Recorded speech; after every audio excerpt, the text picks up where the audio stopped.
Le quiero poner el último clavo al cajón del kirchnerismo con Cristina adentro. Y bueno, tomá, acá tenés el martillo. No. Ahora están clavándolo ellos.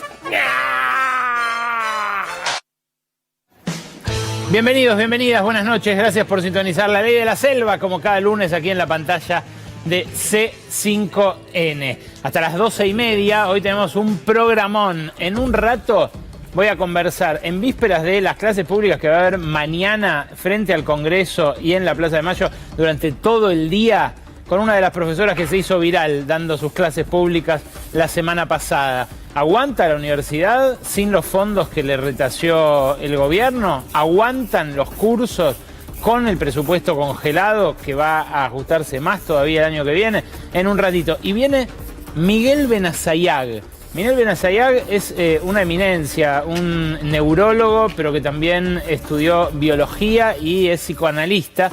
Viene a hablarnos de lo que nos está pasando con estos aparatitos. ¿Hasta qué punto el celular, hasta qué punto el algoritmo, la tecnología moldeó la política de los últimos años? ¿Cuánto puede moldearla también la inteligencia artificial, que ya está teniendo consecuencias sociales realmente inesperadas, como el caso de los estudiantes que alteraron imágenes de sus compañeras y que están ahora en la justicia por violencia de género? Bueno, es un mundo nuevo. Lo vamos a hablar en profundidad con Miguel Benazayag. Créanme que hasta las 12:30 hay un programa por el que vale la pena quedarse despierto. Pero hay gente que a esta altura se pregunta si esto puede salir bien. Y es muy interesante cuando uno ve sobresaltos en el mercado, tanto el viernes como hoy, que volvió a subir el dólar después de una racha bajista que lo puso en mínimos en 4 meses. Cuando uno ve que vuelve a subir el riesgo país porque los bonos que también estaban de racha la interrumpen de repente. Parece que hubiera mucha gente que se olvidó cómo terminó la anterior aventura de Luis Caputo al frente de la economía. Un ministro de Economía que, bueno, estaba lo más bien, la venía llevando como un campeón hasta que pasaron cosas en el inicio de aquel 2018. Y es lo que se preguntan cada vez más inversores de cara a un 2025 que tiene la primer parte de los vencimientos de deuda cubiertos, pero después mucha incertidumbre por delante. Se lo preguntan también los empresarios locales y los gerentes, los que se reunieron la semana pasada en IDEA durante miércoles, jueves y viernes, que escucharon primero a Caputo, después a Federico Sturzenegger y finalmente a Javier Milei en el discurso que desplegó justamente bastante técnico por 1 hora y cuarto cuando terminaba ese coloquio. Pero lo que preanunciaba las medidas de hoy, la disolución de la AFIP, la creación del ARCA con funciones prácticamente idénticas, pero con menos cuadros técnicos, con una estructura más chica. Sturzenegger condensó su prédica anti-Estado en esta frase, escuchá. Entonces, lo primero es un primer exhorto que les quiero hacer, que es lo siguiente. Cuando ustedes interactúen con el gobierno, ojalá en el futuro idealmente que no interactúen más. Mi coloquio de idea ideal sea el día que a ustedes no les interese invitar a ningún funcionario público acá. Ahí, ese día habremos sido exitosos, ¿ok? Cuando sea irrelevante que nosotros vengamos acá. Nunca más nos pidan bajar impuestos. No nos pidan bajar impuestos, porque si ustedes nos piden bajar impuestos y el gasto se mantiene igual, ese impuesto que yo bajo a alguien se lo tengo que cobrar. Entonces, cuando ustedes me piden bajar impuestos, me están pidiendo bajarme a mí y subirle a otro. Ustedes lo que nos tienen que pedir es que bajemos el gasto. Bueno, este discurso de ajuste clásico fue subrayado como lo más importante que se dijo este día, el anteúltimo, el del medio, en IDEA. Ahora, lo que subrayaron en general los títulos fue esto último: no me pidan que baje impuestos, sino que gaste menos. Lo que a mí más me llamó la atención es lo anterior que dice Sturzenegger, cuando dice habremos tenido éxito si es irrelevante lo que tiene el Estado para decir ante ustedes. El día que ustedes, gerentes de multinacionales, que es básicamente el auditorio que lo escuchaba, no estén interesados siquiera por lo que nosotros tenemos para decir, habremos tenido éxito. Bueno, primero sería la primera vez que haya tenido éxito Federico Sturzenegger en una gestión pública, sea ella cual fuere. Pero además, la curiosidad de un Estado que se denigra a sí mismo, que va y le dice al sector privado, miren, lo mío no vale, es algo que va muy a contramano del mundo y de los países de la región que crecen y que mira el mercado como lugares a donde invertir. El último informe de BlackRock, por ejemplo, el fondo de inversión más grande del mundo, pasa por toda Latinoamérica y dice, en Brasil estamos muy entusiasmados, porque está creciendo, porque tiene perspectiva de seguir haciéndolo. En México más todavía, porque está aprovechando el nearshoring, las empresas que Estados Unidos ayuda a volver a estar cerca de su mercado para que no le pase de vuelta lo que le pasó en la pandemia con la cadena de provisión china. Y en Argentina, en cambio, nos mantenemos cautelosos. Esto dice el informe de BlackRock de hace 10 días, 15 días. Claro, ¿por qué quedó claro en el mismo coloquio cuán a contramano del mundo va lo de Sturzenegger? Porque se lo fue a decir un exministro de Economía chileno que contrató el propio IDEA para que vaya a contarle cómo es la senda del desarrollo que se discute en el mundo desarrollado. Este hombre, llamado Velasco Brañez, fue ministro, pero ahora conduce ni más ni menos que la escuela de gobierno de la London School of Economics. Y escuchá lo que les dijo. Una implicancia de lo anterior es que una cosa que se llama política industrial, que estuvo muy desacreditada, está de vuelta, está de moda. Los que tenemos un poquito más de canas en este auditorio recordaremos que de esto se hablaba mucho en América Latina en la década de los 60, los 70, los 80, no, los 80 menos, ¿no? Se hablaba de que los gobiernos decidieran, tal sector es líder, a este lo subsidio, a este no, me junto con Brasil para trabajar en este sector, me junto con Uruguay para trabajar en el otro sector, hay crédito más barato para los sectores prioritarios, estratégicos. En los 80, en los 90, en los 2000 esa idea quedó por allá lejos, ¿no?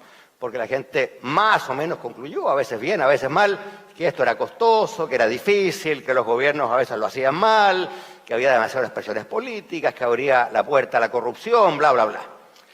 Ese diagnóstico no es 100% justo, porque probablemente en este continente la política industrial anduvo bastante mal, pero si nos agarramos un avión nos vamos a Corea, o nos vamos a Taiwán, o nos vamos a Singapur, o nos vamos a Tailandia, el veredicto sería un poco distinto.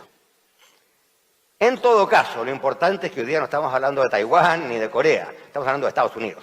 Estados Unidos está haciendo política industrial grande y muy política. Y muy político. Claro, ni Corea, ni Taiwán, ni Singapur, ni Tailandia son democracias en el sentido en el que nosotros aquí en Occidente entendemos una democracia.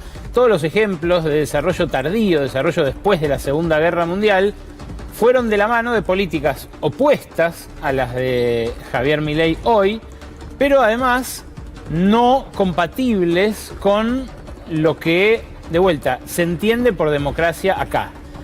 Alternancia en el poder, división de poderes, prensa libre, en fin. Nada de eso tenían los países que se desarrollaron en los años posteriores a la Segunda Guerra Mundial. Aquí en la región hay casos en los cuales se cambió el estilo de vida de la población en base al progreso económico, al desarrollo económico. Y son casos muy diversos entre sí. Uno es el de Chile, donde se redujo mucho la pobreza con una política muy de mercado que mantuvo las desigualdades. Otro es el de Brasil, que también redujo la pobreza, reduciendo las desigualdades, pero desde un nivel muy alto a otro nivel muy alto. Y otro es el de Bolivia, que redujo drásticamente la desigualdad, creció durante 15 años de manera incontestable, aumentó sus reservas, mantuvo superávit fiscal, pero ahora entró en una crisis de la mano del agotamiento de sus reservas de petróleo. Claro, fue ese el maná del cual se nutrieron los demás sectores de la economía boliviana. Lo que dice Velasco Brañez es completamente actual. Donald Trump estuvo haciendo campaña el fin de semana, fingiendo que trabajaba en un McDonald's, que en realidad habían cerrado, que eran todos sus partidarios los que iban a comprar, pero también hizo, anteayer, el viernes, una especie de oda al proteccionismo. Escúchalo. To me, the most beautiful word in the dictionary is tariff, and it's my favorite word. It needs a public relations. The higher the tariff, the more likely it is to have them come into the country. The higher the tariff, the more you're going to put on the value of that piece, those goods, the higher people are going to pay in shops. Ready?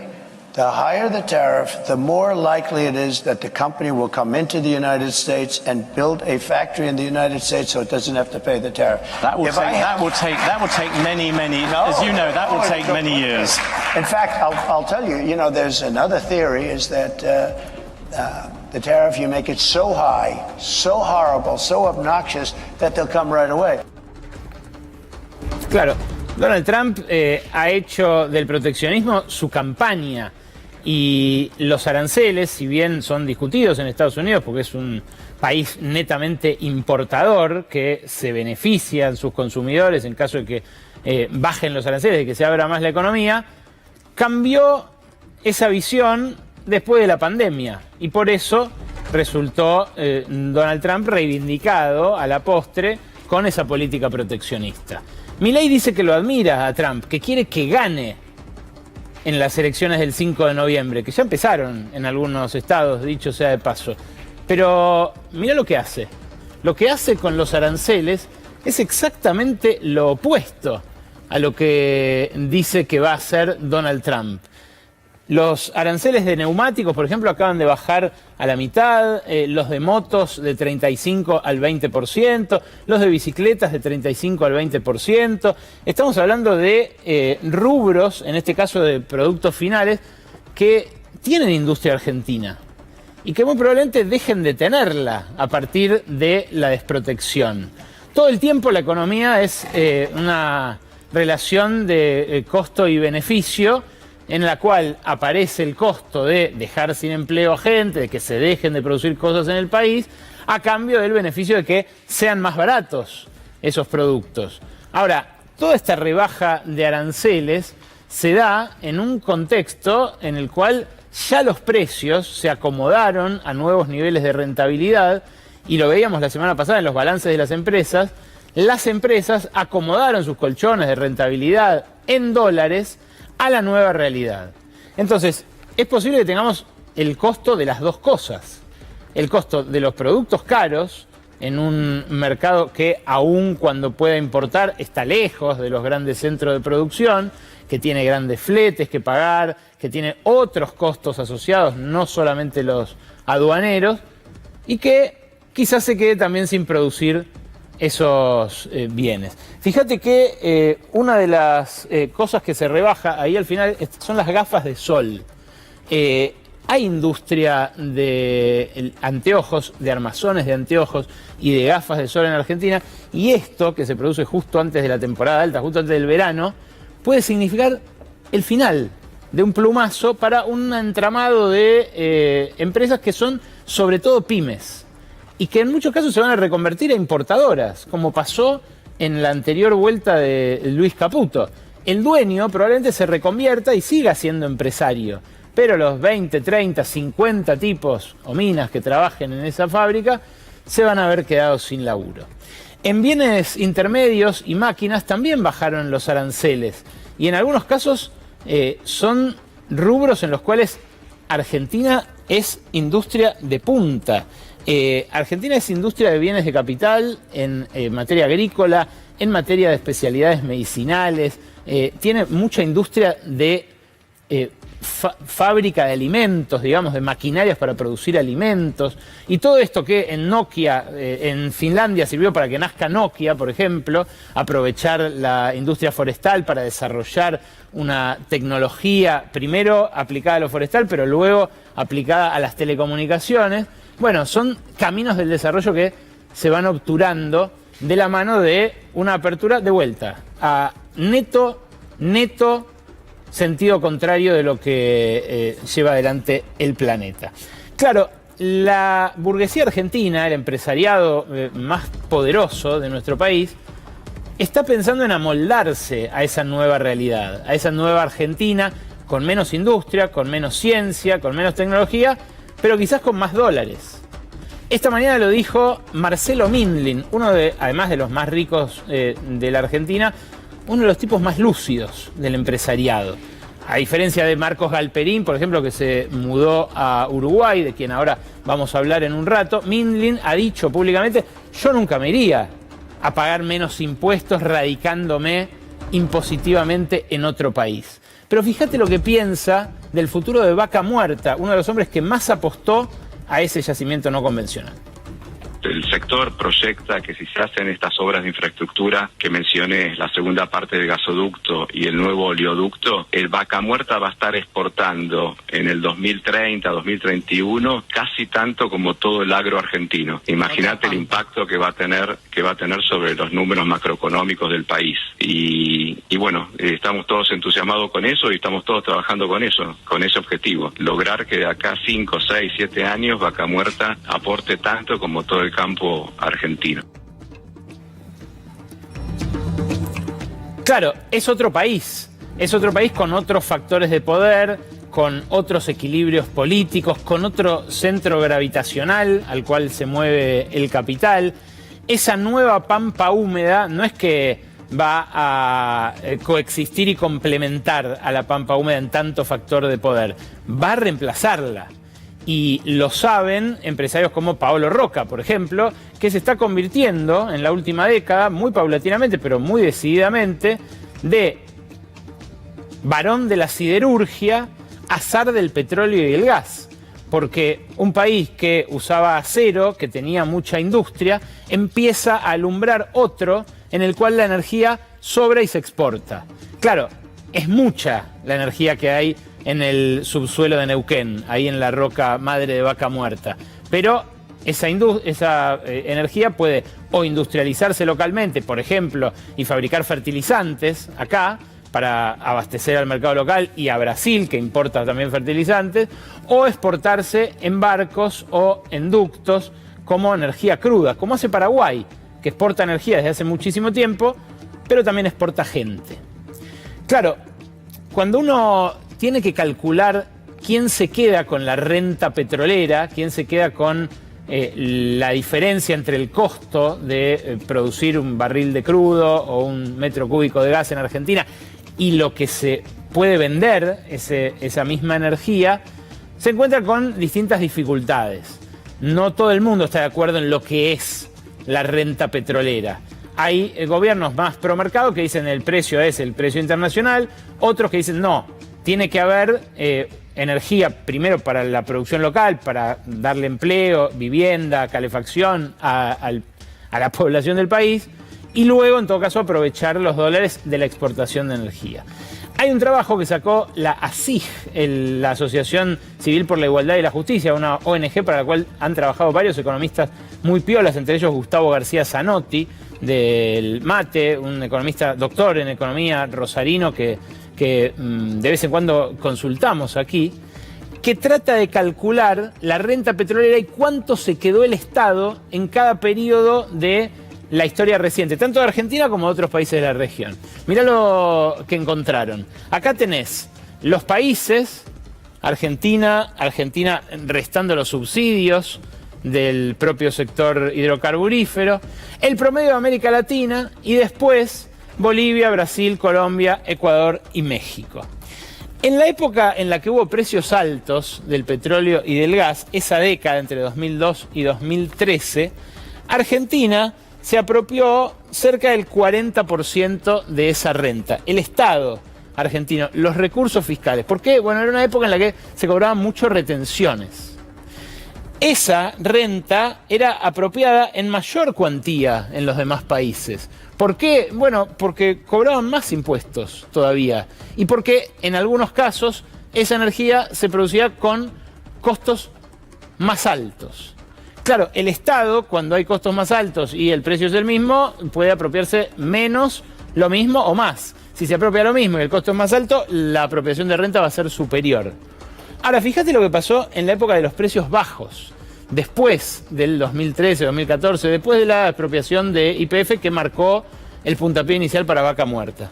Argentina pasó a apropiarse más en términos absolutos de la renta, pero mucho menos si se descontaban los subsidios, la mitad. ¿Por qué? Bueno, porque empezó a rebajarle impuestos a los que invirtieran en más exploración, en más pozos, en más desarrollo de los campos que ya se sabía que había. Otros países, en cambio, capturaron más renta. Fíjense, los que están ahí abajo son Bolivia, Brasil, Colombia. Lo que les decía de Bolivia, bueno, obviamente es un país que se quedó con tal porción de la renta que eso le permitió cambiar la estructura social de su país, pero a su vez las empresas se enojaron y dejaron de invertir en exploración. Ese equilibrio que cuesta encontrar siempre en todos los países es el que se buscó desde la nueva era de los precios altos, que aparece con la hostilidad, la guerra entre Rusia y Ucrania, con la pospandemia, con la reactivación de la pospandemia, con la economía toda dislocada. Y ahí Argentina se pasó a apropiar la menor porción, no solo de la región, sino de su historia, por los impuestos que le empezó a bajar y por los beneficios impositivos que le empezó a dar a ese nuevo factor de poder que emerge como los nuevos zares de la pampa húmeda, en este caso hidrocarburífera. Los dueños de los dólares, que es lo que siempre escasea en Argentina, son los que fijan las condiciones. Y en el caso del agro lo hacen liquidando o no, y en el caso de Vaca Muerta lo hacen condicionando sus inversiones.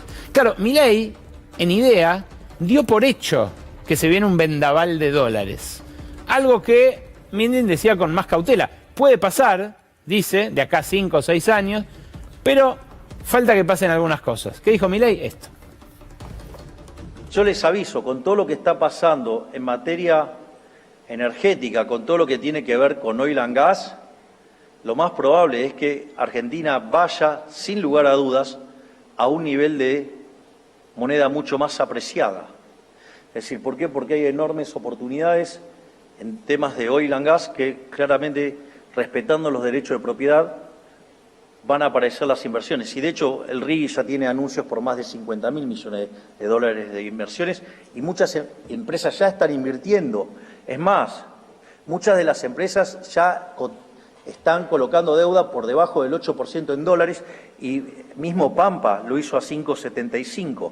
Por lo tanto, prepárense porque se viene una tremenda oleada de dólares desde ese lugar. Claro, menciona Pampa, menciona la empresa de Mindin, pero no porque ya esté exportando petróleo y gas para traer esa avalancha de dólares, sino porque está tomando deuda en dólares que se liquida en pesos acá, apalancada contra los dólares que entraron por el blanqueo y termina engrosando las reservas. Por eso este veranito cambiario tiene como un booster, tiene como un turbo adicional al de los 13.000 millones de dólares que se blanquearon en este fenómeno de financiarización, que también, como la otra vez de Luis Caputo, puede volar por el aire en cualquier momento. Eso es lo que refleja el riesgo país todavía por encima de los 1.100 puntos. Ahora, el gobierno que se aferra al superávit fiscal y que dice le voy a recortar los fondos a todo aquel que ose proponer una actualización por inflación. Pasó con los jubilados, que los vetaron, pasó con los docentes universitarios, que los vetaron también. Quiere auditarlo todo, auditar cada gasto, cada fracción de gasto. Y por supuesto, como es plata nuestra, está bien que así lo haga. Ahora, en algunos casos, afloja esas auditorías para aceitar el despojo de lo último que le queda al Estado. Casi con disimulo, la Comisión Nacional de Valores sacó esta resolución, una resolución que facilita la venta de empresas públicas en la bolsa, justamente flexibilizando los requisitos para que las empresas empiecen a cotizar. ¿Qué hace esta nueva reglamentación? Que fíjate, también sale en la página oficial del Gobierno Nacional, lo vamos a mostrar a continuación. Mirá, por un lado se soslayan las obligaciones formales de presentar balances de las empresas del Estado o SAPEM, algo que hasta ahora hacía muy difícil que pase a cotizar en bolsa una empresa del Estado.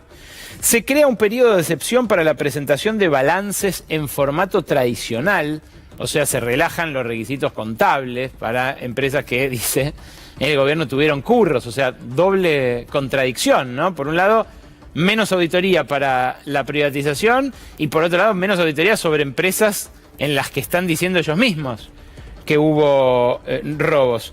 Se crea también como lo exige la Securities and Exchange Commission, una obligación de las empresas a cumplir con normas internacionales de presentación. O sea, les relajan las exigencias de la ley local, pero adecuan los balances a la normativa de Wall Street. Y a diferencia de los procesos de privatización de los años 90, para lo que se allana el camino es para privatizaciones sin licitación, sin ley y que simplemente impliquen la emisión de acciones ofrecidas al mercado. O sea que con una simple resolución de la Comisión Nacional de Valores, todas estas empresas que ven acá atrás mío pueden ser privatizadas más fácilmente de lo que el Congreso cree. Claro, el Congreso, decían, iba a frenar las barbaridades que fuera a hacer Milei, lo decían en campaña sus propios partidarios, quédense tranquilos, que no. Bueno, acá hay empresas importantes. En ARSAT, por ejemplo, el congelamiento salarial ya disparó un éxodo de técnicos y científicos, que son los que pusieron a Argentina en ese lugar dentro de los 8 países capaces de lanzar un satélite al espacio y desarrollarlo con su propia tecnología. Bueno, ya está prácticamente desguazada. El salario de ARSAT promedio quedó no solo atrás de la inflación, sino atrás de los sueldos de los otros telefónicos que trabajan en empresas privadas. Está el caso de AISA, al cual también apuntó Milei en su discurso, que pareció por momentos querer romper ese pacto implícito que hubo con algunos funcionarios de Sergio Massa para que continuaran, que pareció ponerlo al ex candidato a presidente medio como un objetivo de sus diatribas, algo que igual se licuó el fin de semana con la pelea con Cristina Kirchner. Pero en definitiva, todas la empresa que tiene las centrales nucleares, Yacimientos Río Turbio, Intercargo, Aerolíneas, están todas ahora un pasito más cerca de la privatización sin auditoría. Y, por supuesto, cuando apremie la falta de dólares, va a ser otra la situación en el Congreso para votar las leyes que hagan falta para esas emisiones de acciones en el mercado. Es decir, lo que hoy vemos como algo en el horizonte puede llegar a precipitarse de un momento a otro de manera muy acelerada. Solo falta que aparezcan compradores, que por ahora, como les digo, no los hay por esa desconfianza que todavía mantiene el mercado extranjero por Argentina. Claro, los que crecen acá, los ganadores del modelo, tienen una prédica contra el Estado muy similar a la de Javier Milei, pero que en algunos casos crece justamente al calor de la cálida hornalla del Estado. Es el caso de Marcos Galperín, de quien yo les decía hace un ratito. Algunos empresarios que comparten ese top 10 de los más ricos de la Argentina, bueno, descreen, desconfían, de ratos incluso hasta parecen menospreciar. Marcos Galperín, mediante un acuerdo privado, secreto, sin licitación ni acto administrativo alguno, acaba de quedarse con algo muy importante para su negocio. Se quedó con el rol de adquirente en los pagos que vayan a hacerse a través de esas terminales que ven en pantalla en el subte porteño a partir del mes próximo.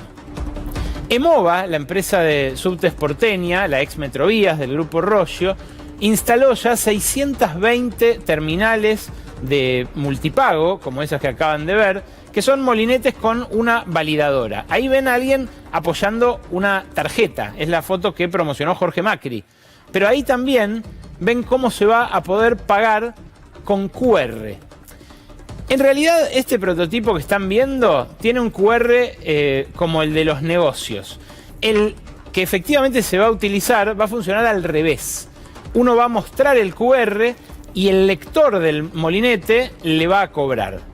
Esa operación es la que va a llevar adelante como adquirente Mercado Pago y que generó una verdadera rebelión, una especie de guerra sin cuartel entre todas las demás billeteras electrónicas y Mercado Pago. ¿Por qué? Bueno, tanto Naranja X, Modo, Ualá, Brubank, las Personal Pay, todas las billeteras que tiene gente que son privadas, además de cuenta DNI, que es de la provincia de Buenos Aires, pusieron el grito en el cielo cuando vieron estas validadoras y supieron que Mercado Pago se había quedado con este negocio sin ninguna licitación de por medio. ¿Por qué pusieron el grito en el cielo? Bueno, primero por el negocio que hay en juego, que son 240 millones de pasajes en subte por año, ¿no? Gente que pasa la tarjeta, por ahora la sube, pero que va a poder pasar la de débito, la de crédito o el QR. En el gobierno porteño, por lo que hablé, estiman que más o menos 1 de cada 5 va a pagar con QR. No se sabe todavía porque, de hecho, el QR va a ser un poco más engorroso. Hay que desbloquear el teléfono, desbloquear la aplicación, poner el pago QR, correr para arriba para que aparezca el QR pagador y recién ahí invocarle al validador. Con la tarjeta uno hace ping y pasa. Pero claro, lo que quiere hacer Mercado Pago es instalar el hábito del pago con QR para primerear de la misma manera que primereó en su momento con las terminales de cobro de Mercado Pago, que no permitían pagar con tarjeta, durante 2 años pasó esto, no permitían pagar con tarjeta de otras billeteras electrónicas.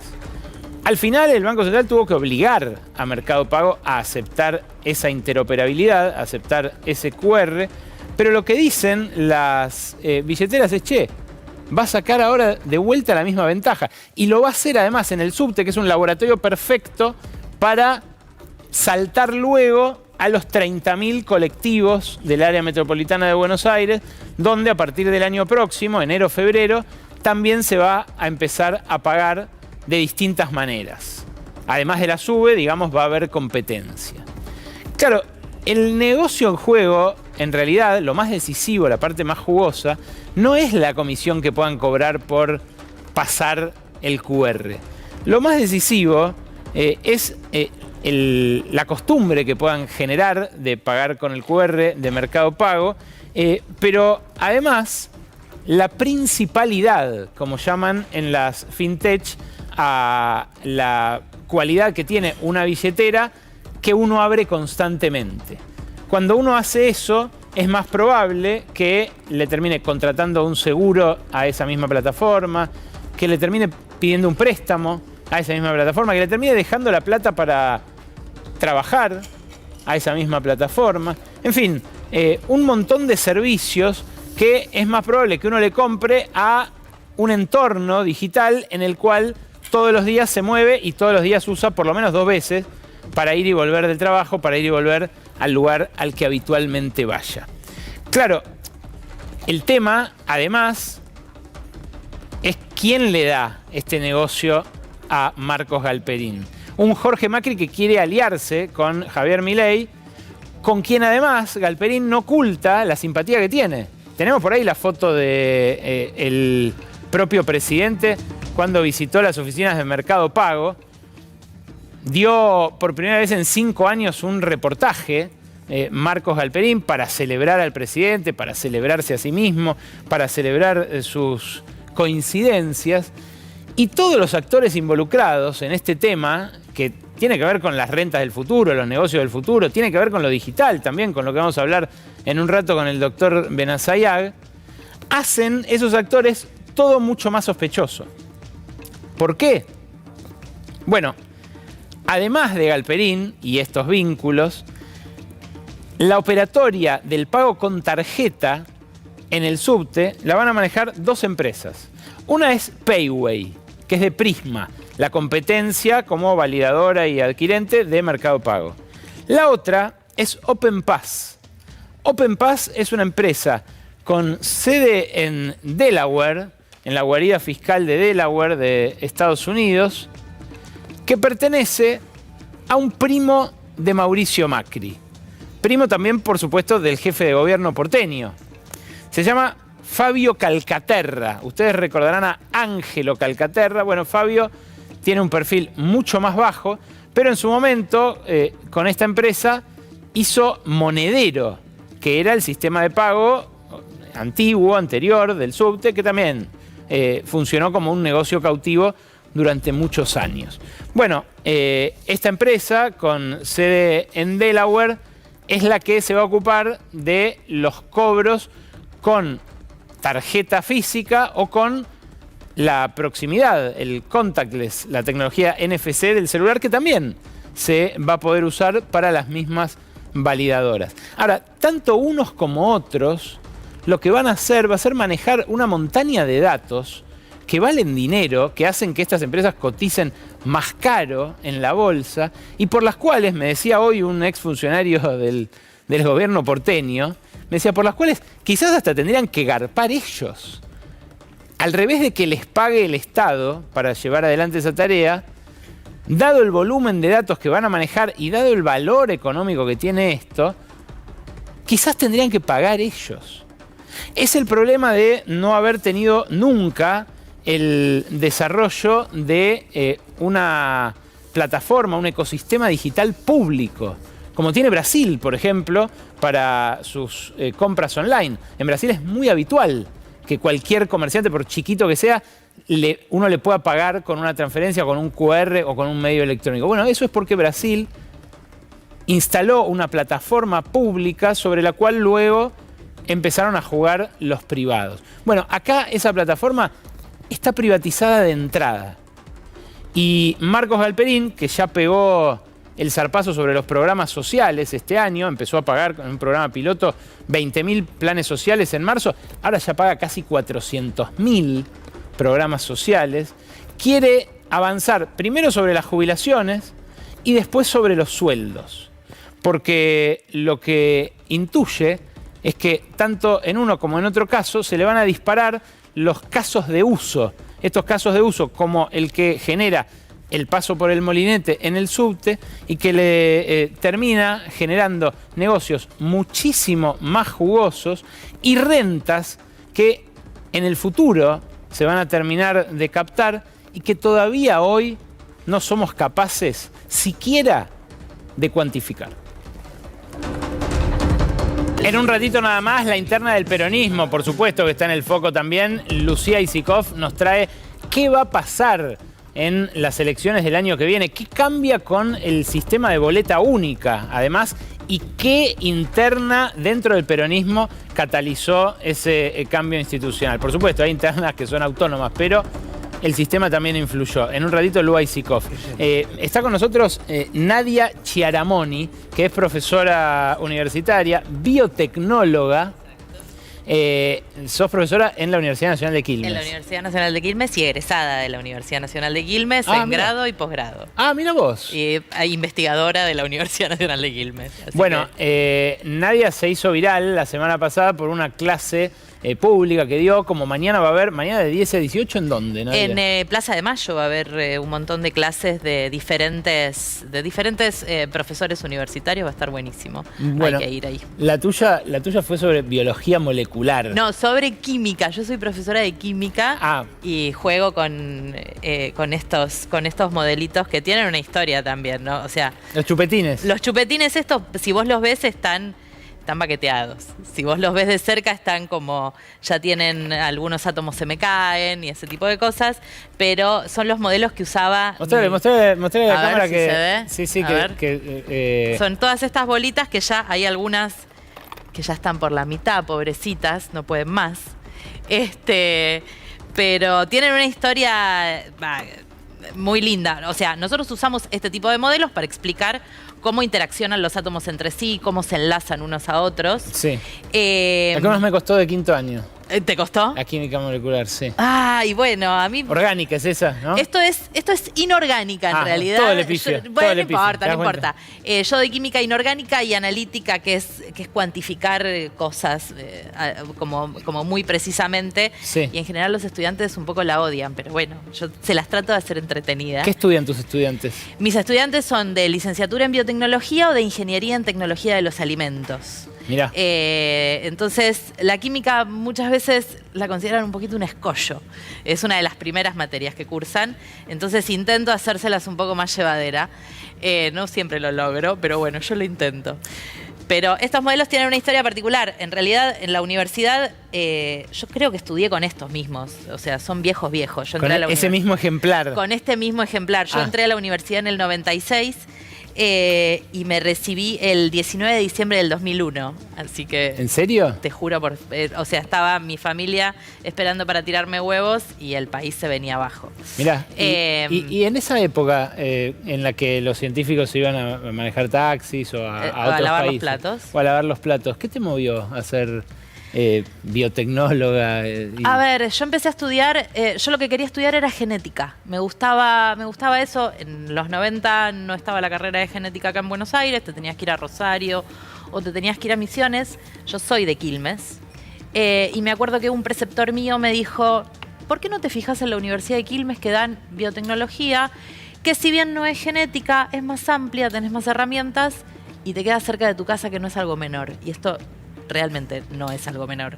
Yo estudié los 5 años volviendo a almorzar con mi mamá a mi casa y sin trabajar un solo día, por eso me pude recibir en 5 años. Si no, es realmente un desafío hacer una carrera universitaria viajando 2 horas o trabajando o lo que sea.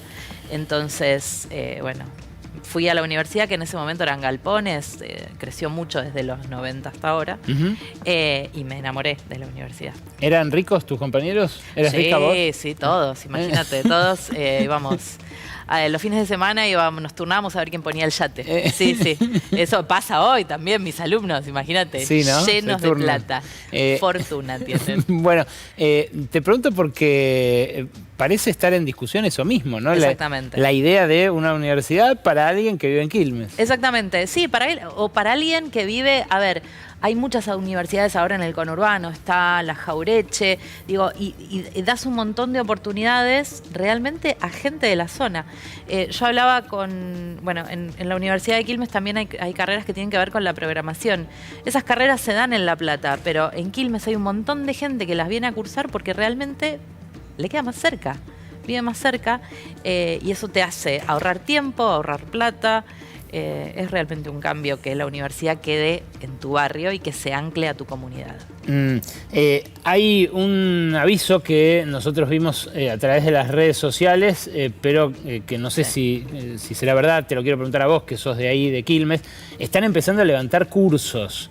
Y esto anunció, por ejemplo, respecto de las carreras informáticas, que uno diría... Exacto.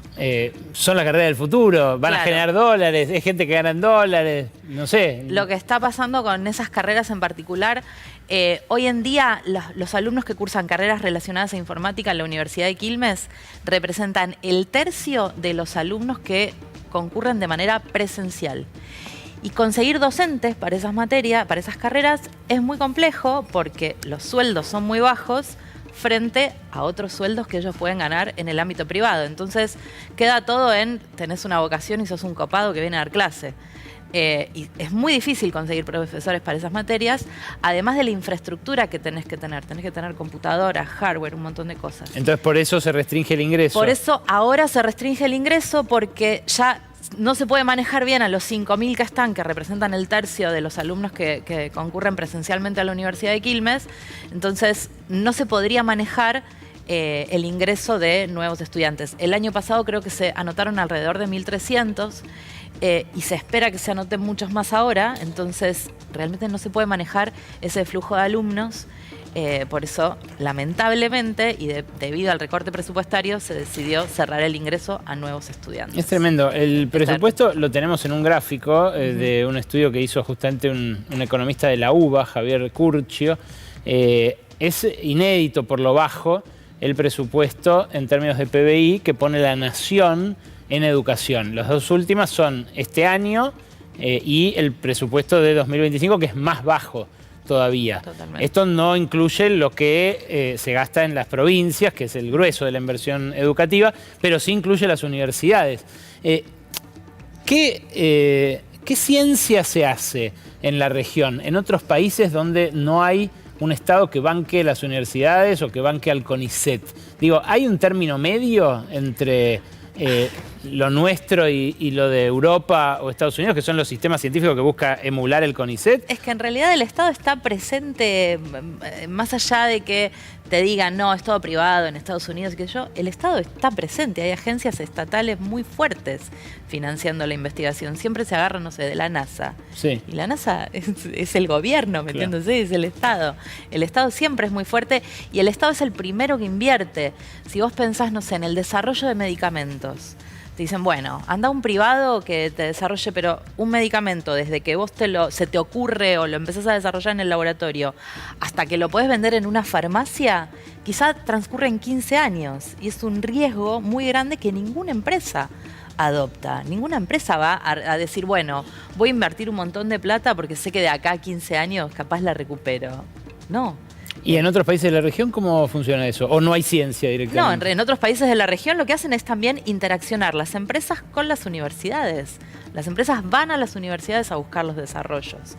Brasil es muy fuerte en eso, por ejemplo. Tiene un montón de desarrollos y un montón de Estado metido en la investigación Yo pienso en científica. países más del estilo de los que parece querer emular este modelo. Pienso en Perú, pienso en Ecuador. No, bueno, ahí es como mucho más atrás que nosotros. Y ahí sí hay mucho menos Estado metido, pero también es mucho menos ciencia lo que se hace.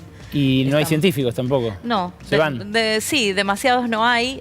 O vienen acá a estudiar también, o vienen acá a formarse. Pero no hay demasiados realmente. ¿Vos ya tenés conocidos o colegas que se hayan ido? Sí, tengo colegas uno que se fue a Estados Unidos, lamentablemente. Sí, tenés colegas que empiezan a dejar, o si no, se van al ámbito privado, porque está esto que te dicen, bueno, si tan bien te vas, si tan bueno sos, busca trabajo en el privado. Sí, pero no es la idea. Claro. ¿Entendés? Claro. Yo quiero hacer investigación para el Estado y quiero seguir investigando en la universidad. Sí, puedo conseguir trabajo en un privado, pero no quiero. Entonces, ese es el tema también y lo que está en discusión. Hay algunos que volvieron desde que vos te recibiste. Sí, total. El otro día entrevisté a uno del Balseiro que vivió 15 años afuera, volvió y ahora se volvió a ir a España. Exactamente, exactamente. Ahora sí se están yendo todos de nuevo y recuperar a esa gente es prácticamente imposible. ¿Qué le decís a uno de los pibes que te escucha, que a veces duerme en tu clase molecular? Pobrecitos. ¿Qué le decís para que no pierda las esperanzas? A ver, mirá la cámara y decís. Ay, qué sé yo, qué le digo. Está difícil, yo sé que está difícil, pero en un punto hay que estudiar lo que te hace feliz y lo que te gusta realmente. Las movidas del país, esto es un arriba y abajo todo el tiempo. Yo ya te digo, me recibí en diciembre del 2001 sin ningún tipo de esperanzas en el futuro y acá estoy. En algún momento la tortilla se da vuelta. Nadia, gracias por venir a La Ley de la Selva. Gracias a vos. Quédense, porque lo que van a escuchar ahora, créanme, vale la pena quedarse un rato más despiertos. Miguel Benazayag, neurólogo, psicoanalista, investigador de las nuevas tecnologías y el cerebro, nos va a contar qué se apaga en nuestra cabeza cuando se prende este bichito. Y después, Lucía Isikoff, con la interna del peronismo, como todavía no te la contaron. Como neurólogo y psicoanalista, Miguel Benazayag estudia algo que nos cruza en esta época, el uso de los dispositivos. Gracias por venir, Miguel. Gracias a vos por la invitación. ¿Qué se apaga cuando prendemos el celular en el cerebro? Bueno, así la imagen es un poco fuerte. Digamos que lo que nosotros estudiamos es ese mecanismo, ¿viste?, que se llama de delegación de funciones.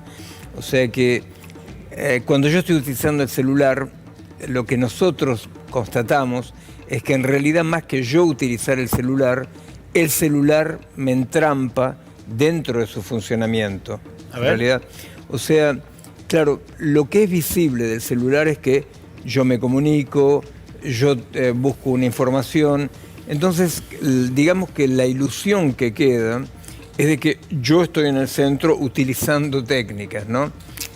La potencia de la nueva tecnología, y ni que hablar con la IA incorporada ya en el celular, hace que, bueno, esto no es más así, ¿verdad? O sea, no es que yo estoy utilizando una tecnología. La fuerza de esta tecnología, por lo menos por dos lados. Una, te engancha en toda una red donde vos pasás a ser un segmento, ¿no?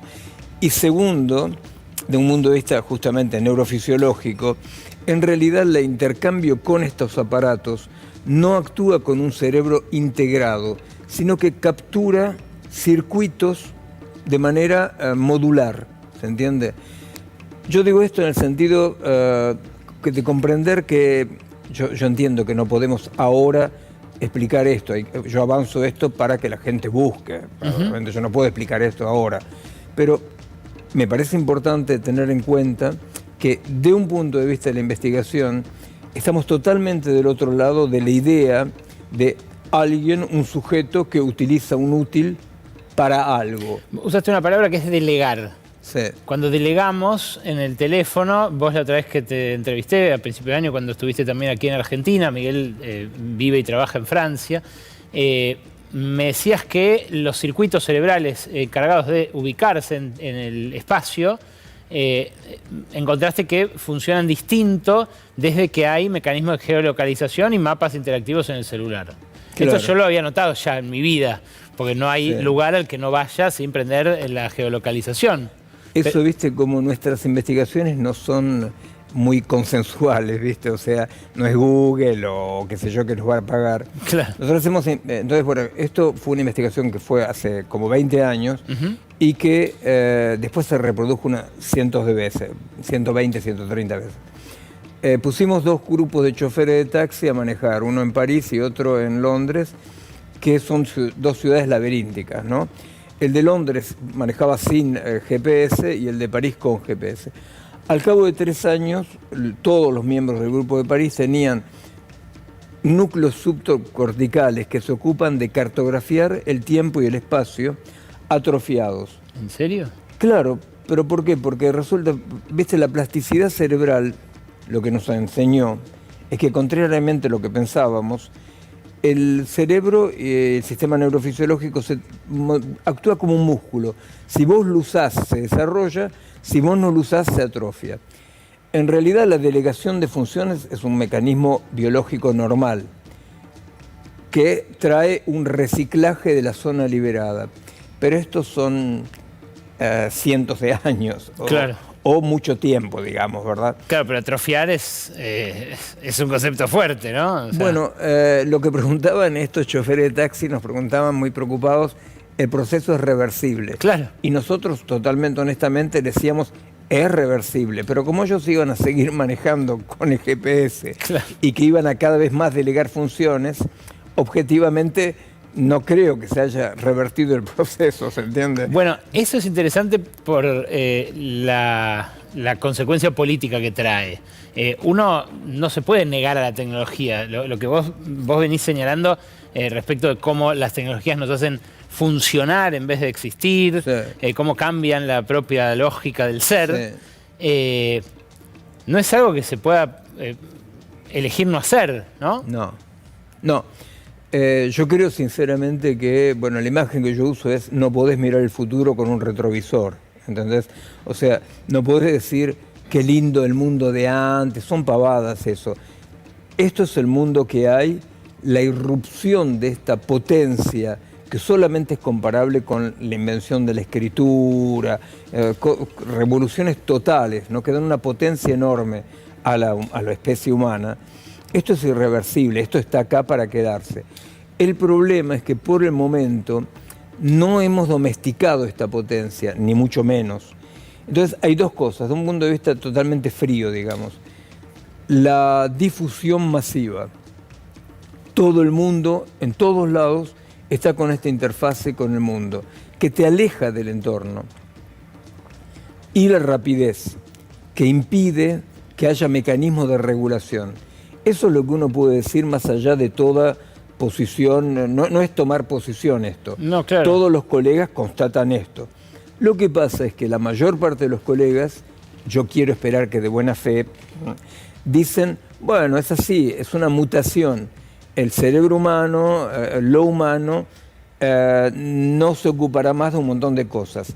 Esto tiene mucho que ver con la visión de lo humano como recurso humano. En realidad, yo creo que no hace falta rascar mucho para encontrar una consubstancialidad entre el avance tecnológico actual y el neoliberalismo.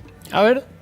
Claro, no es que la tecnología sea neoliberal, la tecnología no es ni neoliberal ni nada, pero por el momento acompaña el proceso neoliberal de creación de mecanismos totalmente autónomos, donde los hombres, los seres humanos, ¿no?, están al servicio de esos mecanismos, ¿no?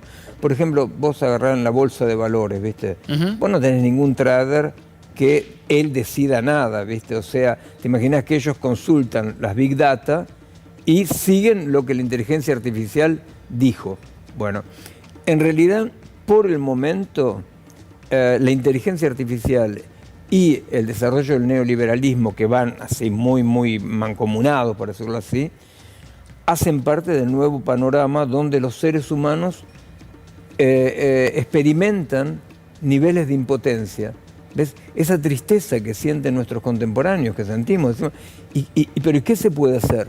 Porque nos sentimos totalmente chiquitos frente a esta potencia, ¿no? ¿Y cuánto de esa aceleración tecnológica trajo ya no solo el neoliberalismo como esquema de gobernanza de la economía, sino esta ultraderecha que hoy gobierna en Argentina y que, bueno, casi gobierna Francia, sí, que está ahí, digamos, al acecho de copar los estados en casi todo el mundo? Claro, porque este lado común del neoliberalismo y la tecnología es el devenir funcionante que vos hacías referencia antes. O sea, funcionamos, ¿viste? O sea, uno funciona. Hay muchas razones para que la humanidad se ponga a funcionar. Por empezar, porque el futuro, que era la promesa, se transformó en una amenaza, por ejemplo. Bueno, eso es duro, ¿no? O sea, entonces es cierto que estas nuevas derechas, que tienen métodos fascistizantes, que son muy desagradables, en el fondo no son fascistas ideológicamente. En el fondo están que todo sea funcional, que todo sea funcionante. Con Ariel Penici nosotros habíamos escrito un artículo donde decíamos, cuando Milei dice las cosas van bien y van a andar bien, hay que creerle. Pero lo que pasa es que él ya tiene la brújula del otro lado. Él no habla más andar bien para la sociedad, andar bien para los vivos, para la gente viva, ¿no? Sino anda bien para los procesos macroeconómicos.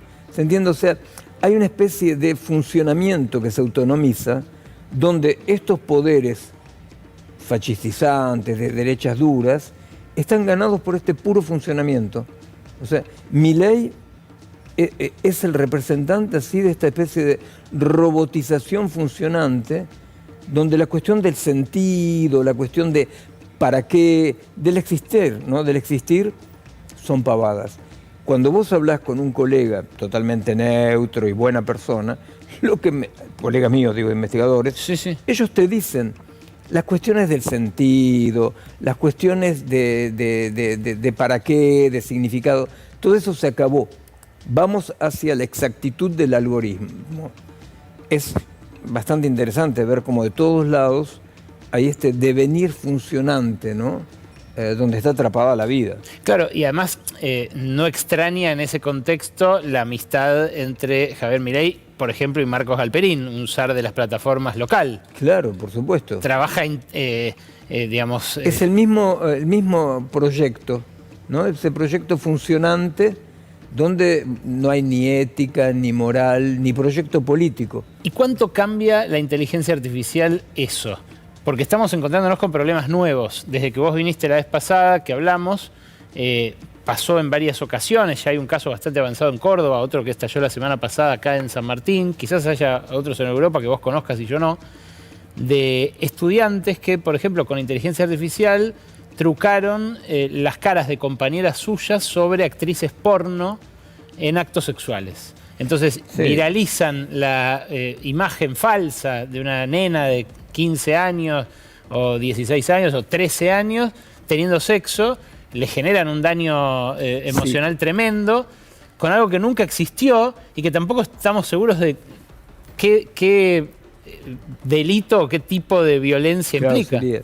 Bueno, por empezar, dos cosas. Una, lo que estamos diciendo, por supuesto, no tiene en nada un carácter tecnófobo, ¿no? Ni tecnófobo ni tecnófilo, de analizar. ¿Viste cuál es la diferencia entre un pibe que agarra y te manipulea una foto para poner un cuerpo en bolas de una amiga? Lo que está pasando ahora es que están emergiendo nuevos niveles de realidad, ¿entendés?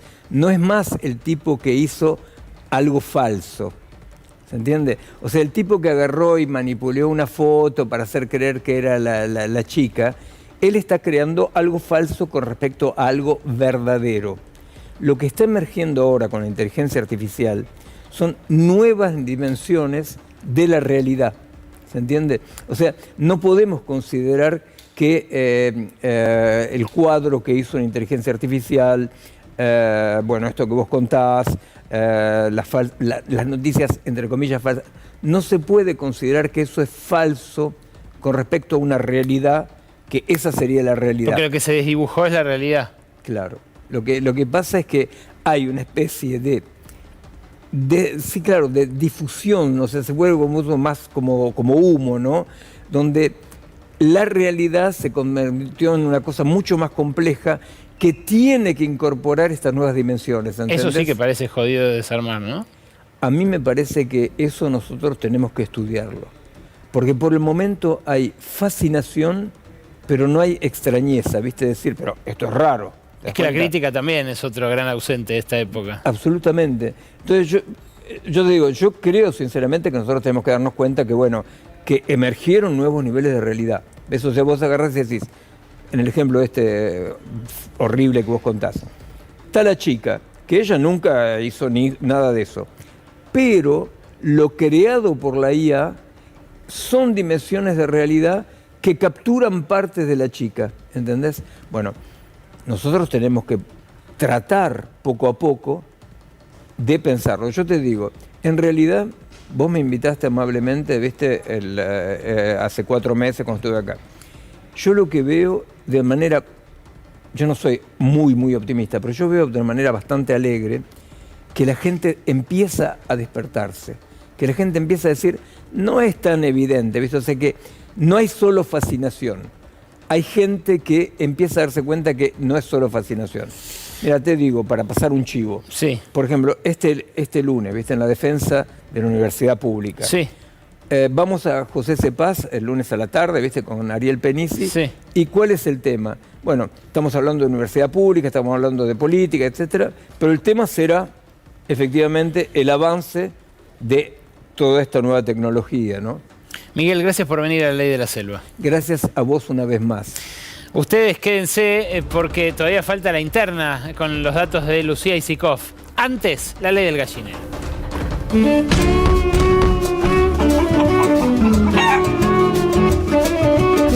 La muchacha peronista, todos unidos triunfaremos. Pará, epa, ¿qué pasó? ¿Te hiciste peronista ahora? No, lo que pasa es que la canción de los libertarios es muy difícil de aprender. A ver. Me chupa la pija, la opinión de los cuca. Me chupa la pija. Che, verdad, es muy difícil. ¿Ves? No entiendo. Y aparte, Axel dice que hay que aprender canciones nuevas. ¿Te hiciste axelista ahora? ¿Quisilofista? No sé. ¿No es oposición a Cristina ahora? Sí, menos que ahora son todos oposición, sí. No entiendo. No, nadie entiende. Fíjate que de repente ahora hay 2 listas para presidir el PJ. Oh. La de Cristina y la del Riojano. ¡Menem! No, ¿qué Menem? Quintela. ¿Y Axel? ¿Y Axel? Axel se mueve como pez en el agua. ¿Por qué? ¿Qué hace? Nada. No entiendo. Ya te digo que nadie entiende, nadie entiende. Encima, fíjate, el Día de la Lealtad hubo 3 actos. 3 actos. Y sí, lo que pasa es que hay muchas lealtades. Lealtad oficial, lealtad blue, lealtad contada con liqui. ¡Oh! ¡Cuántas lealtades! No entiendo. Iván.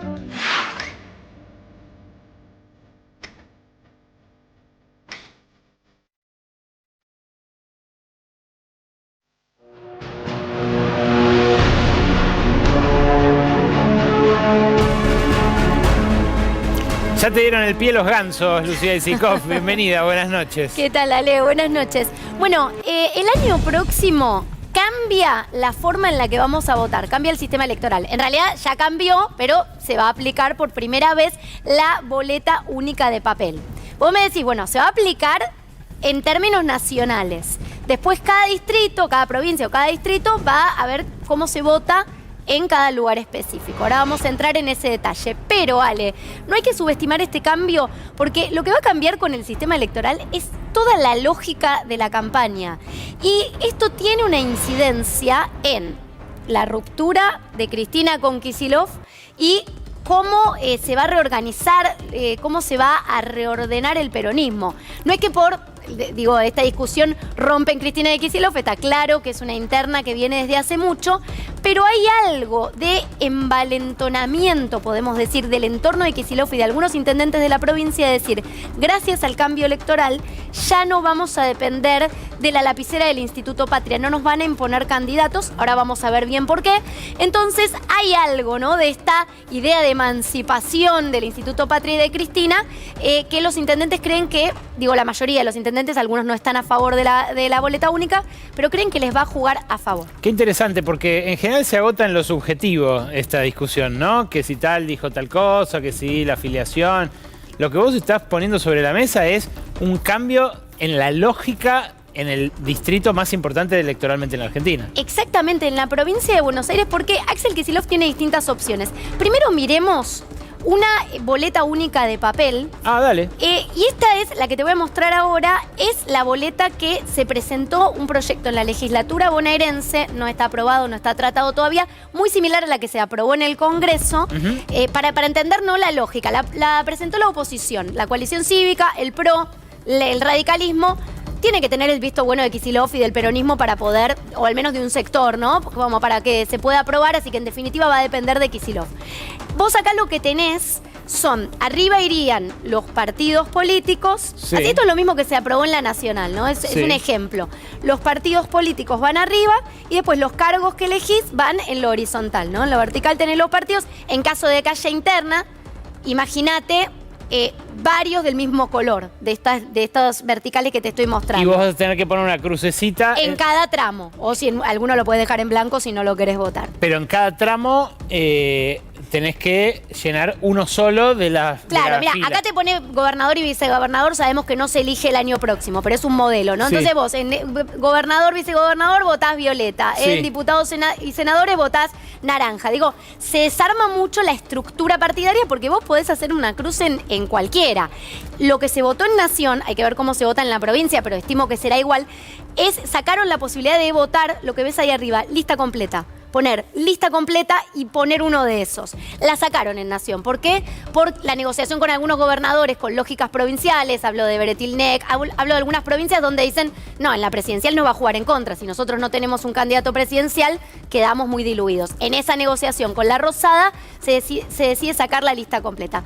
Pero bueno, volviendo a la provincia de Buenos Aires. Sí. ¿Qué es lo que va a pasar, Ale? Ya esto impacta, aunque Axel Kicillof no adhiera a este sistema. ¿Por qué? La Nación, vos vas a tener una urna donde vas a votar con la boleta única de papel el tramo nacional. Diputados nacionales, senadores en caso de los que vivimos en la ciudad de Buenos Aires, los que viven en la provincia, diputados nacionales. Por ejemplo, compiten Cristina versus Karina Milei y otros candidatos. Vos vas a tener esa boleta el año próximo. Sí o sí vas a tener en una urna aparte, sea cual sea el sistema de votación, la boleta de la provincia de Buenos Aires, donde elegís a los legisladores provinciales, digo, el voto por secciones electorales, las 8 de la provincia, y donde elegís concejales y consejeros escolares. 2 boletas distintas. Entonces ahí, ¿qué es lo que pasa? Ya no dependen de la boleta nacional. Bueno, Axel Kicillof puede o adherir al sistema y tener estas 2 boletas que igual van a ser elecciones concurrentes porque igual, insisto, tenés 2 urnas. Ahí ya te cambió la lógica de la elección. Hoy había versiones de desdoblamiento. Claro, puede o no adherir al sistema, también hacer concurrentes y que se vote en la provincia con el sistema tradicional y con la lista sábana y con la boleta única el tramo nacional, o desdoblar. Y si desdoblás, bueno, podés seguir con el sistema tal cual lo tenés. Pero yo creo que igual, aunque si desdobla, tiene mucho más peso porque directamente son campañas separadas. Ahí tenés un tema porque la ley de las PASO está atada a la fecha de las PASO nacionales. Tiene que, bueno, hacer esa reforma, pero puede avanzar perfectamente con eso. Es una decisión política hoy lo que va a pasar. Pero en cualquier caso, el peso de la referencia nacional se diluyó. Exactamente. Y ahí ahora vamos a ver un poco a los intendentes para ver de quiénes estamos hablando. Te pongo 2 caras representativas, pero digo, de quiénes están a favor y quiénes están en contra de este cambio. Acá la tenés a Mayra Mendoza y a Jorge Ferraresi, porque son los 2 bandos, ¿no? Los que están más expuestos y jugando más fuerte hoy en esta interna de Cristina contra Kicillof, que se expresa en la provincia de Buenos Aires, sobre todo más fuerte, bueno, ya fue muy fuerte entre ellos también, pero entre sus segundas líneas. Entonces, si vos me preguntás a mí, Axel Kicillof cuando se expresó sobre la boleta única dijo que él no lo veía viable directamente. ¿Por qué? Porque tenés 77 partidos hoy en la provincia de Buenos Aires. Imagínate que todos quieren presentar lista. Imagínate lo que va a ser la boleta. Claro, una especie de pasacalles. Me parece inviable, pero están analizando en la provincia qué hacer. En términos logísticos hay que ver si es viable, no es viable. En términos políticos, al Instituto Patria en general no le conviene esto. ¿Y qué es lo que te pueden llegar a decir los intendentes que están en el bando de Kicillof? Claro, porque ¿quién armó las listas del 21 y las listas del 23? ¿Cuánta gente de Axel Kicillof o sobre todo de los intendentes había en esas listas? Eran todos de Cristina. Claro, la mayoría, y había, bueno, es la discusión de siempre. La discusión es quién tiene la lapicera para cada elección, y ahora se va a notar muy fuerte esto. Vamos a escuchar lo que decía hace un mes un intendente que está jugando fuerte para Kicillof, como es Mario Seco de Ensenada. Dale. El año pasado fue muy cerrado, muy acotado, fue una decisión de algunos y no le dieron participación a nadie. Esto va a ser distinto, de un lado. Después no quiere decir, vamos a decir que Moreno y otros presenten otra lista por otro lado, ¿no? Digo, capaz que se asocian con Charruel, no sé, capaz que lo traen a Pechetto de vuelta. ¿Y qué pasa si el año que viene hay un armado como el del año pasado? Pero cada uno tendrá su armado, amigo. Digo, no tengo la bola mágica, digo, si vos crees que yo soy adivino, no, me refiero al armado de listas del kirchnerismo. Llegar con que el gobernador el año que viene sea una alternativa y pueda armar algo muy serio. Y estoy trabajando para eso. Ale, ahí decía, cada uno va a tener su armado. Y esto es un indicio de lo que ya se está hablando más concretamente ahora. Porque lo anticipa Mario Seco, así como así, bueno, cada uno tendrá su armado. Él le estaba pegando a Guillermo Moreno, digo, en esa entrevista cuando hablaba de lo de Villarruel, pero también es un poco más extensa y también hace alusión a que hay 2 armados distintos en la provincia de Buenos Aires. Y eso es en lo que están pensando hoy el grupo de intendentes que quiere la proyección nacional de Axel Kicillof. Digo, van a ser 2 listas aparte. Una que exprese, o al menos esto es lo que quieren, ¿no? Falta bastante, pero una que exprese la mirada y a la gente del gobernador y de los intendentes que lo rodean, y otra que exprese a Cristina y a la Cámpora. Esas 2 listas pueden pelear en términos, digo, seccionales en la provincia de Buenos Aires. Me decían a mí, por ahí en el tramo nacional, no sé cómo va a ser el arreglo. Si Cristina llega a ir de candidata, Axel Kicillof le pone a alguien enfrente, hoy en día pareciera que no. Pero puede dejarse esa opción vacía porque igual va a ser una elección separada. Hay que ver cómo juegan políticamente y qué arreglan. Pero esa va a ser una elección separada, digo, va a ser una urna separada, una boleta separada. Claro. En la provincia ya es casi un hecho consumado que va a haber 2 espacios distintos que se disputarían una primaria hasta ahora. podría llegar a ser que no también. ¿Te acordás de la elección Cristina Chiche? La elección Claro. en la que se emancipa el kirchnerismo de Duhalde. Claro. Bueno, el tema es cómo se convive después de algo así, ¿no? Claro. Es impensable. La verdad que es difícil entender cómo llegaron hasta acá, pero Sí. este grado de hostilidad ya es muy difícil de remontar y mucho más después de una elección que los tenga enfrentados. como Totalmente, decís. yo te digo, para mí puede llegar a haber un arreglo porque a ambas partes les conviene en la lista de diputados nacionales. Ahora, en la provincia de Buenos Aires es muy inviable una lista compartida.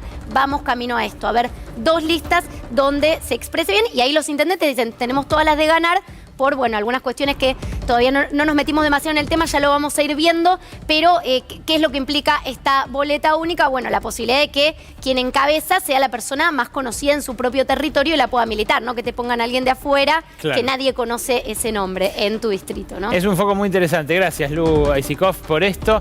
Y son noticias que a veces nos hacen dudar de en qué país vivimos, si es el nuestro, el de siempre, o si son noticias de un país bananero.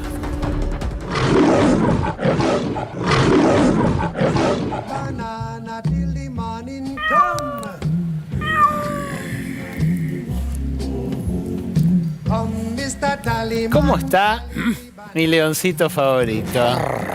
¿Anda bien? Estoy mimoso, estoy mimoso. No, yo entonces por las dudas no me acerco. Un besito. No, está bien. Mantengamos la distancia. ¿Sabe que unos activistas libertarios dejaron un cartel en una facultad tomada? ¿Lo quiere ver? Sí, quiero ver. Mírelo.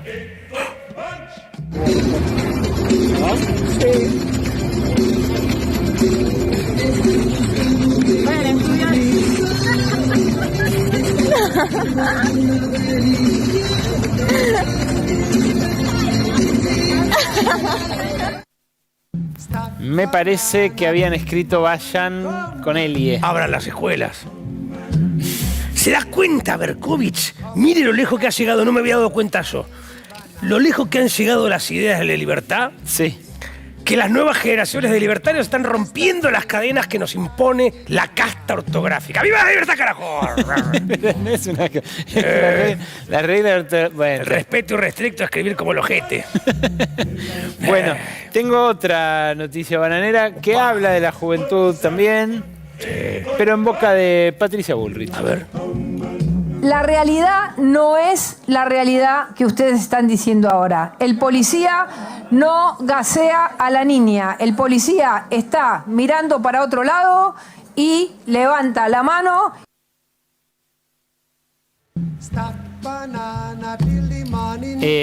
Está mirando para otro lado, dice Bullrich. Explica que la niña reprimida, una niña de 10 años, recordará usted. Ajá. Que ella que fue reprimida, que fue gaseada con un aerosol de gas pimienta, en realidad ya estaba gaseada desde antes. ¿Cómo son estas feminazis, eh? Cuando no pueden abortar, ya los llevan gaseados a las marchas. Son tremendas. No creo que haya tenido que ver con Tremendo. eso. Bueno, el adoctrinamiento es total. Bueno, ¿sabe qué? Voy a cerrar con una última, ya estamos en hora, pero no quería dejar de compartir este tape con ustedes. Miren.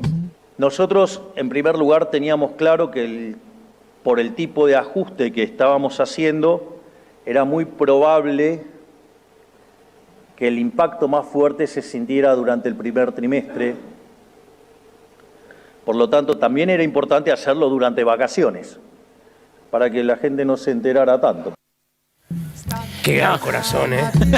Claro. Qué tipo. No, hay que decir en su favor que no es algo nuevo. Muchas veces ha pasado que se tomaron medidas impopulares en el verano. Lo novedoso sí es que lo diga tan abiertamente, ¿no? No sé, Berkovich. Para mí, lo más raro es que ya nos bananizamos por completo, porque si solamente se toman medidas impopulares y el ajuste se hace solamente en verano, ya llevamos como 10 meses de verano. ¿Qué somos? ¿Cuba? ¿Panamá? Tiene razón. Gracias, León. Me hace reflexionar mucho sobre la realidad. De nada, mi viejo. ¿Se viene el lunes que viene? Sí. Yo traigo martillo y usted la hoz. Yo el martillo para martillar, ya sabe. El cajón. Bueno, el lunes que viene los esperamos. Martillo y Dios en mano, acá, en La Ley de la Selva, por C5.